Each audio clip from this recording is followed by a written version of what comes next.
Zadnjih 10 dana Bogoljub je zauzeo prve stranice, prve udarne vesti na svim TV, ne samo ovde, čak i Al Jazeera, CNN, Russia Today, svi, znači, svima je jasno da je to bio politički namontiran proces. I ta priča da Bogoljubu se oprašta 60 miliona evra, država mu oprašta, to su zlonamerni pojedinci u kolumnama koji pišu neinformisani pre svega.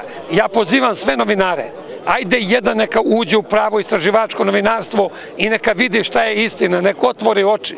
Kako ih nije sramota da pišu o 60 miliona odštete kada je kompanija Mobtel oteta od strane Koštunice i njegovih hajduka, oteta pre 10 godina i prodata 1.830 miliona evra, jedna kompanija u koju država nikad nije uložila ni jedan dinar, plus je platila porez za 1.736 miliona evra.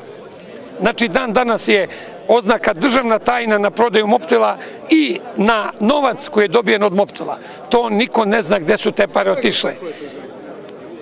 Sledeće godine ja se nadam da će Bogoljub doći, jer on nije hteo da nanosi štetu imidžu ove vlade, niti imidžu naše Srbije, da dolazi, mogo je da dođe i bez toga on je slobodan čovek, on putuje svuda, ali i on rekao neka sud radi svoj posao i Bogoljub izuzetno ceni i poštuje naše pravosudne organe.